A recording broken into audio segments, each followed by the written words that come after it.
Hi gang, welcome to my channel. I am glad that you're here today, and today I'm going to be talking about something that may be a little boring to some of you, but it is important. It's housing affordability.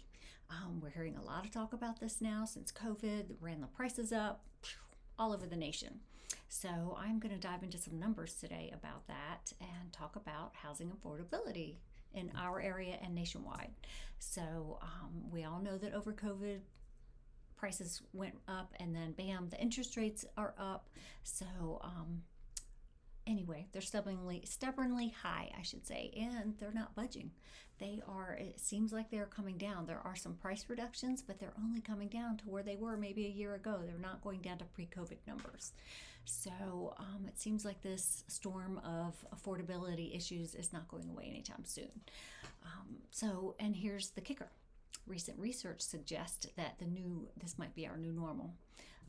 And a takeaway is maybe don't sit around waiting for a better opportunity. If you're thinking about buying, if you can afford the house, go ahead and make the move.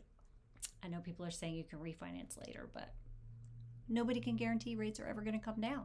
They might still continue to rise. So just throwing that in there. Anyway, so let's break it down with some numbers.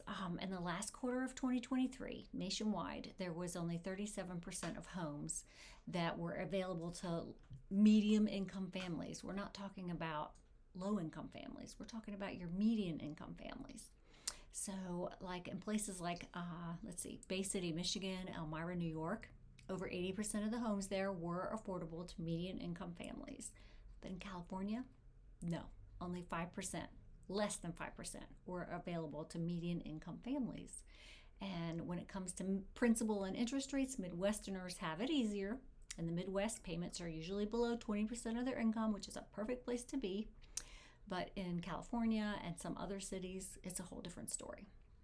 So, and of course, not surprisingly, median incomes don't vary much across the whole country, but home prices vary. They're all over the map. So it really depends upon where you live, and that influences your ability to buy a home. So you need to think strategically and maybe do a lot of research, have an agent on your side that can research home prices in your area when you're thinking about moving. So let's talk about migration trends, which affect home prices too. So Florida is emerging as a top destination for home buyers. Individuals from California, New York, and Illinois, San Francisco, Los Angeles, they are having significant outflows, and those people are coming to Florida.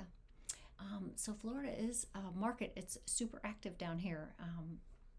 What that means is in January of 2024, home prices in Florida were still going up. A lot of places nationwide, the home prices are coming down. But in Florida, they were up 4.5% compared to January of the previous year. So that's a pretty big surge for even after COVID and the price run up. So also in January of 2024, 10.2% of homes in Florida sold above list price. And there were only 31% of homes that had price drops. Seems like a lot, but that's still not all the homes having price drops. So that's up from 29% in January the year before. So, and list to price is about 96%, which means list price to sale price was not 100%. It was 100 on above 100% for the COVID years. And now we've dropped down to a more normal market, which is generally 97, 96% list to price, where you can negotiate your terms now, which is great. Sometimes you can get a little seller credit, what have you. It's a great time to negotiate. So anyway, median sales price of all homes across Florida was $404,000, and there were as an increase of almost 10% sold in January over the year before. But the number of houses, so the increase was almost 10%, but the amount of houses on the market are almost 20%. It's 19%.